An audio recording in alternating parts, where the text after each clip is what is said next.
Egypt has a history of conquering its conquerors with its culture.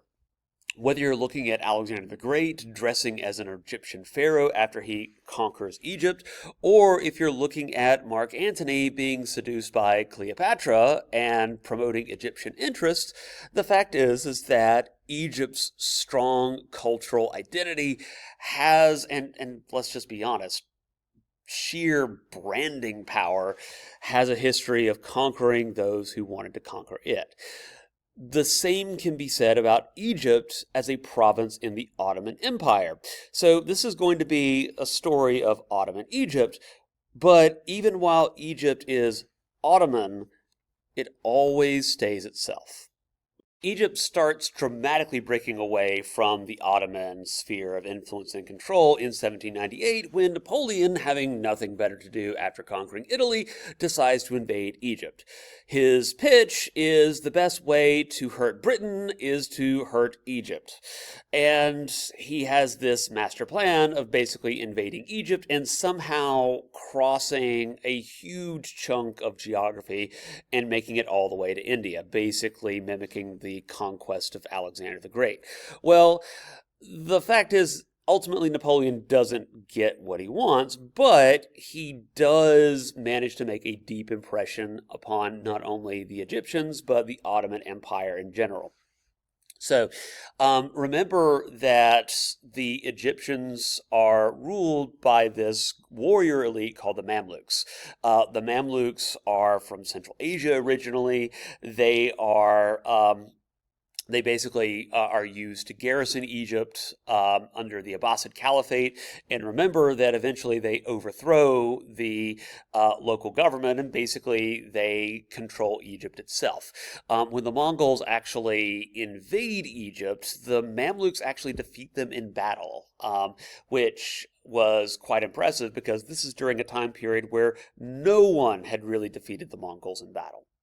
But the Mamluks, kind of like the samurai, almost become a museum piece. They don't really develop or evolve all that much from where they were in their heyday. In this case, basically the 1300s. Mamluks are still mounted warriors that fight with spears, swords, and muskets. Now, Napoleon's army arrives, and Napoleon's Grande Armée, man for man, can't match the sheer warrior spirit of the Mamluks. The Mamluks are man for man better fighters, but that doesn't really matter because Napoleon doesn't have an army of warriors, he has an army of modern soldiers. And using modern military tactics and, above all, superior artillery, Napoleon breaks the back of the Mamluks, defeating them within sight of the pyramids. Actually, it's called the Battle of the Pyramids. From this point, Napoleon is basically dominant in Egypt, but he runs into two problems. The first is he tries to besiege the Ottoman-held fortified city of Accra, and he's not able to take it, partially because his troops are suffering because of bubonic plague. The second is his fleet is hunted down by the one-armed, one-eyed boat killer supreme, Lord Admiral Horatio Nelson, who basically smashes Napoleon's fleet at the Battle of the Nile. Napoleon actually has to abandon most of his army in Egypt, and basically that small remnant French force is defeated by the British. So that ends Egypt as a imperial possession of France. The power vacuum caused by France's withdrawal in Egypt is filled by an official by the name of Muhammad Ali, who is the Ottoman Pasha of Egypt, and eventually he emerges as the Khedive, which means he is the ruler.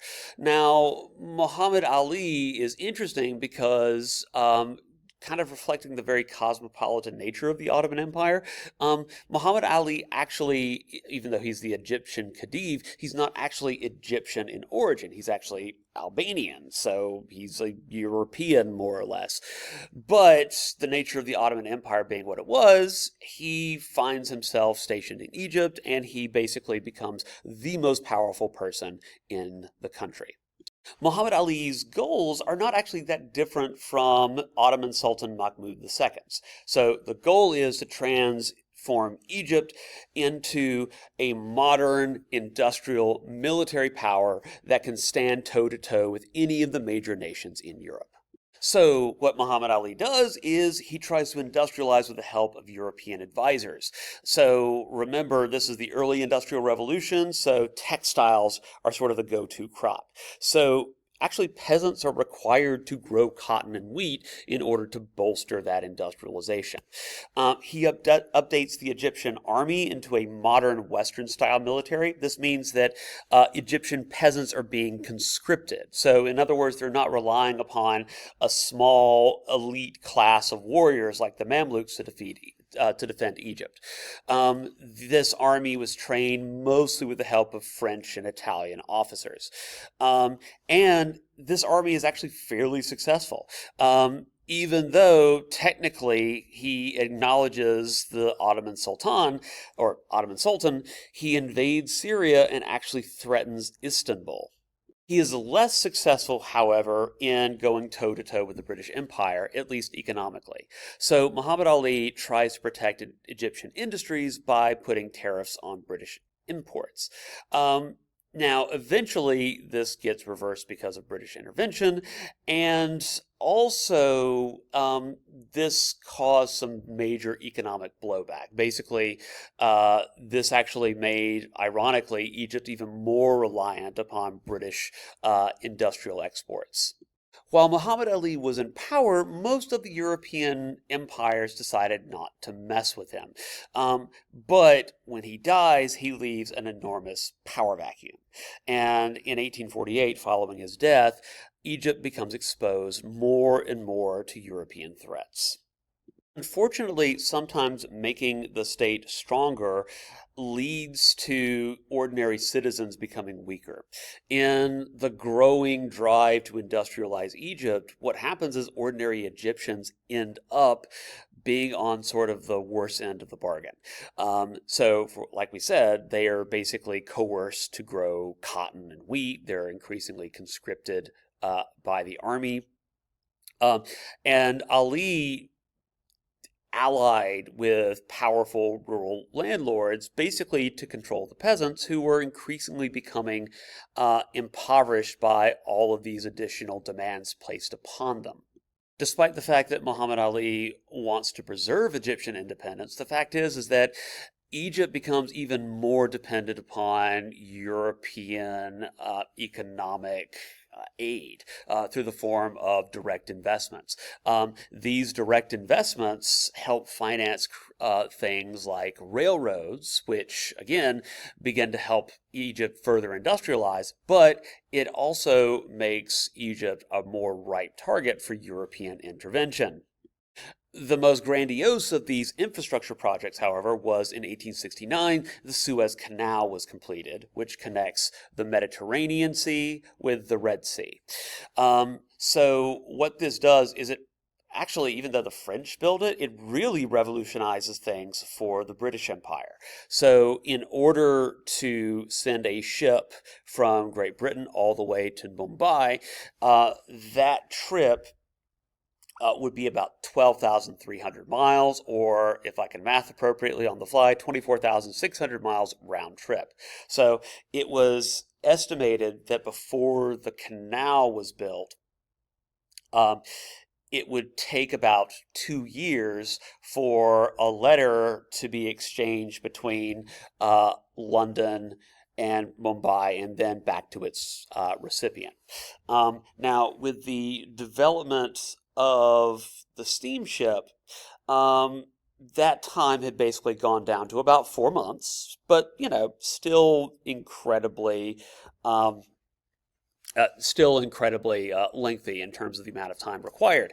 By the 1860s, once the Suez Canal is completed, or rather the 1870s, that time of 4 months goes down to just 2 weeks. So, in other words, communication between Britain and its Indian colonies goes from 2 years at the beginning of the 19th century all the way down to 2 weeks by the 1870s.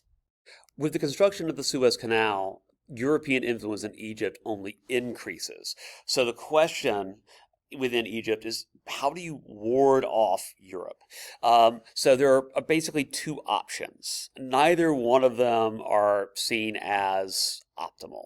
So option one is borrow science and technology from the West to basically out west the West. This is what I would call the Japan approach, where you know if you can't beat them, join them. This is kind of what Muhammad Ali tries, but remember that in the bid for industrialization, the only thing that seems to have done is it's brought Europe even closer to Egypt's doorstep. Option two is to turn towards traditional Islamic tradition and rational inquiry. Regardless, there is an indecision about which option to choose. So if we fast forward a little bit to the 1870s, there is the Khedive of Egypt by the name of Ismail. Under Ismail's rule, and even before then, Egypt had racked up a huge amount of debt to European banks. The European powers had increasing influence in Egypt, partially because of this debt. And what happens is Ismail tries to sort of rally the Egyptian populace against the British and the French. What happens is that the European powers basically come in and depose Ismail, and he is replaced by his son, Tufik Pasha. You don't really need to know that name because basically he's just a puppet of the European powers. Now, at this point, a mid-level army officer by the name of Ahmed Orabi sees that something is deadly wrong if basically Egypt, a sovereign nation, can have its government overthrown by a bunch of European powers, and he leads a revolt against both the British and the Khedive called Orabi's Rebellion. There's kind of a Shakespearean tragedy here because Orabi is basically trying to overthrow the Khedive in order to preserve Egyptian independence because he's convinced the European powers are really in charge. But by trying to overthrow the Khedive, the European powers respond, they crush Orabi's rebellion, and in 1882, the British declare that Egypt is a protectorate. It is still technically sovereign under the Khedive, but we've already mentioned that the Khedive is basically a puppet. So from this point on, Egypt basically becomes a colonial possession of the British Empire. Now, Egypt is a fairly large country. But one problem that the Egyptian government has and the British protectorate government has in the 1880s and beyond is that it can basically maintain control of the Nile River, where most of Egypt's population is, and it can maintain control of the major cities along the coastline, like, for example, the port city of Alexandria. But if you go too far out into the boonies, basically this area is more or less ungovernable, or just ungoverned. Speaking of projecting power, the Egyptian government tries to conquer and rule the Sudan, which is the country just south of Egypt. They center most of the new Egyptian government's power around the city of Khartoum. But the Egyptians are resented by the more nomadic Sudanese. The Sudanese seem to practice a more fundamentalist version of Islam, which, remember, is much more literalist in its interpretation. They also resent, for example, the fact that Egypt disbands the internal slave trade in the Sudan. Also, the nomadic Sudanese are kind of aghast at the idea that they're going to be taxed by the foreign Egyptian government. So it's around this time period that you have a revolt led by Muhammad Ahmad called the Mahdi. So if there's any Dune fans, by the way, yes, that is where that term comes from.